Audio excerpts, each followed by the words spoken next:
Hello, and welcome to this week's story, The Horse's Hay Net. In your world, things are important. But what about the things that aren't important anymore? Well, sometimes those things end up here, in the magical land of Dilstonia, where little creatures called the Jifflings live on their little Jiffling ship. They find these things that we throw away and fish them out of their sea, so they can recycle them and put them to good use once again. And here they are now, ready to work. Eccentric young pumpkin. Woo! I'm ever so excited. The hedge, who is a very lazy Jiffling. Like, hey man, is it time for bed yet? Miss Katie, who loves fixing things and dressing up. Sometimes I like both together. Albert, the ship's gardener. Hop-bay! Who's been into me cabbage patch like?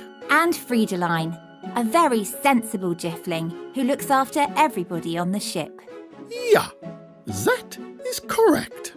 Oh. Today on the ship, some of the Jifflings have decided to stay in bed longer than usual because last night there was a big storm which kept everyone awake very late.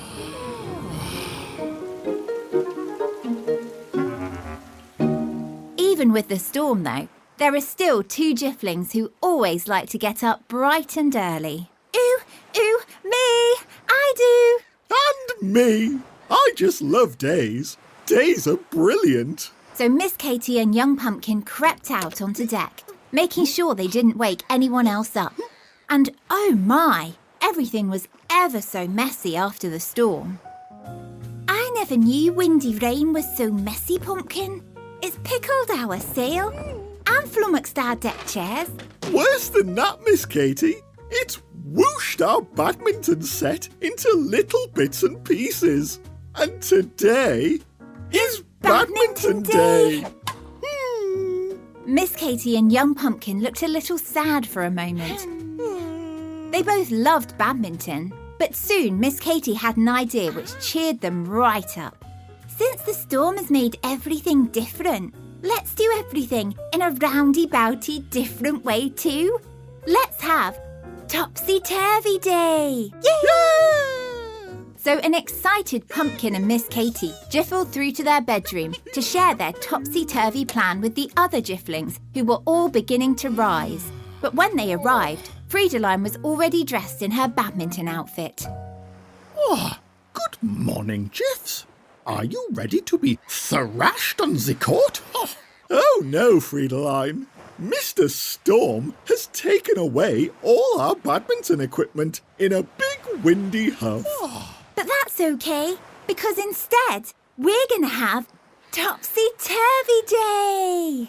The oopsie-fotsy day? Does it mean we do everything upside down, man? Why, no, Hedge. It means we do everything a little bit different. Like we have baked potatoes for breakfast and Brussels sprouts for our pudding. But what about the badminton? Freidaline sat on the bed, looking rather upset.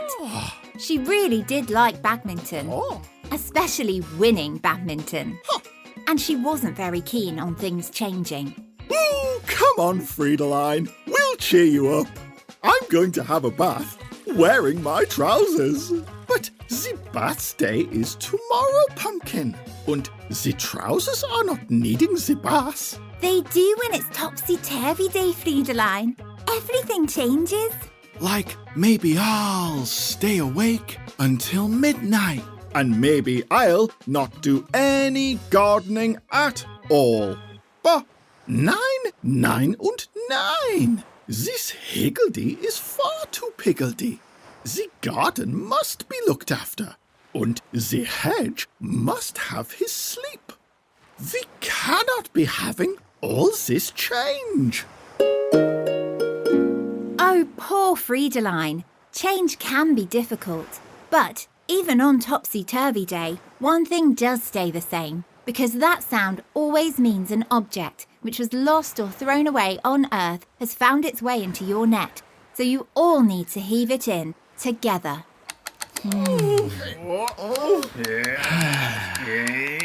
The object landed on deck with a splinkery-dinky-doo.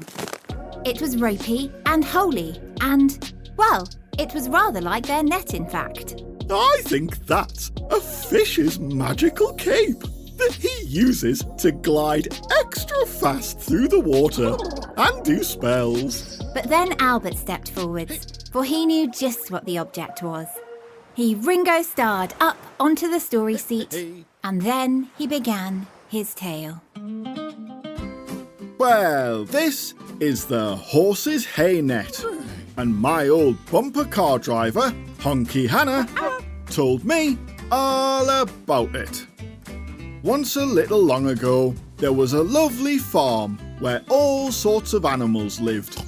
And they were all brilliant friends.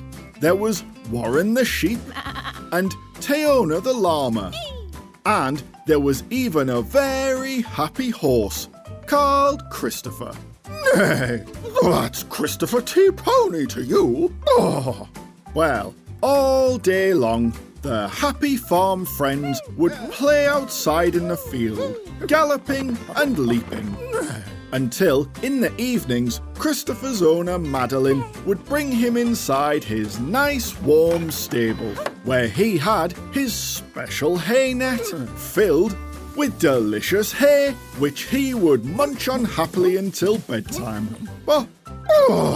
Nay!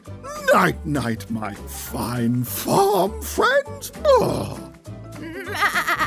Sweet dreams, Christopher T. Pony. But one morning, just as Christopher was getting ready to play with his friends, he heard a loud noise and saw Madeline driving up to the stables with a big horse box. Oh, jolly good morning, Christopher T. Pony, said Madeline. Today, we're moving to a brand new farm. Isn't it exciting? But poor Christopher... that's Christopher T. Pony! Nay. Well, poor Christopher T. Pony didn't really like things changing, especially big changes like moving farms. So, when he got to his new farm, he refused to leave his stable and just stayed inside with his special hay net, munching hay all day. All my friends are gone, and this stable isn't like my old one. All I have left is this hay net. I suppose I'm just Christopher T. Lonely now. Nay. And try as she might, Madeline just could not get Christopher T. Pony to come out of his stable and explore his new home. Every day, he simply stood inside, munching his hay and getting a bit of a round horse's tummy. Until one afternoon, when he was looking out of his stable door, he saw another horse come trotting happily over. No. Oh, hello. I'm Samantha J. Horse. How come you never leave your stable? I'd love you to come for a canter with me. I don't know. I've never played with another horse before. All my friends are llamas and sheep. Well, I'd love to be your friend. I think we've got a lot in common. Like our hooves. Well, I do have hooves. And our long swooshy tails. I do have a swooshy tail. Come on then, silly hooves. Let's go trotting. Then Samantha J. Horse unhooked the bolt to Christopher T. Pony's stable and swung open the door. Well, he took one small step, then another, and pretty soon Christopher was trotting and cantering all around the field, swooshing his tail with his lovely new friend. And in fact, he had such a good time that he soon forgot all about his hay net. because now he realised that although change could be difficult, it wasn't always a bad thing either. And now the horse's hay net is here. Yes, Hedge. So what could you turn it into? How about a petticoat for a royal ball gown? But then Freidaline stepped forwards. Maybe we could turn the hay net into the memory wall. We can hang it up and clip little pictures onto the net to remind us of all the wonderful times we've had, and to give us the courage to make special new memories too. Freidaline, that sounds terrific. So the Jiffs all pulled the hay net over towards their crafting corner, where they used little pegs to fasten their favourite pictures and drawings onto it. Then they hung it up for all to see and enjoy. And once that was done, they all had quite a unique topsy-turvy day, and Freidaline even wore her skirt and shoes backwards. Quick, quick, take the picture. I am being the very silly Jiffling. Ha! And after such a fun, upside-downy, roundabouty day, the Jiffs soon felt rather sleepy snoozy. So they tidied everything away, had a warming veggie supper, and then it was time for bed. Good night, young pumpkin. Good night. Good night, Albert. Why, I'll see you in the morning, like. Good night, Freidaline. And it is a good night. Yeah. Good night, Miss Katie. Night-night. Good night, Hedge. Hedge? Oh, I think the hedge is asleep already. And goodbye to you, wherever you are. Maybe next time you see a thing that you might throw away, you'll stop and see if you can use it again, just like our friends the Jifflings. And maybe the thing you use again will have a story to tell too. Goodbye. Thank you for listening to Bottleship. For all the parents listening, if you'd like to, you can donate to the show at patreon.com/Bottleship. And as a thank you, we'll send your child a personalised audio message from the Jifflings. And for all the children listening, if you enjoyed the show, please leave a review and share the podcast with your friends. We've had some lovely reviews this week, haven't we, Jifflings? Totally, man. Like this one from the USA. It says, "My name is Ryan, and I'm 8 years old. I live in Richmond, Virginia, in the United States.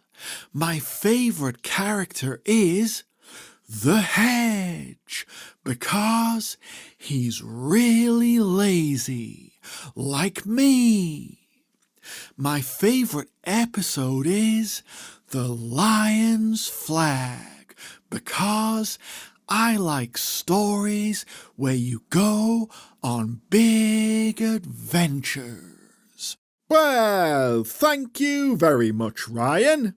That is a grand review. That's right. And we've had this review too. It says, "My name is Gwendolyn. I'm 5 years old and I'm from Toronto, Canada. I love listening to your stories on the way to drop off and pick up my baby sister at daycare. My favourite character is Miss Katie because I like to dress up too. My favourite story is the film star's makeup rush because people aren't letting her do what she wants and then she stands up for herself. Please make more stories." Ooh, thank you, Gwendolyn. That's a lovely review.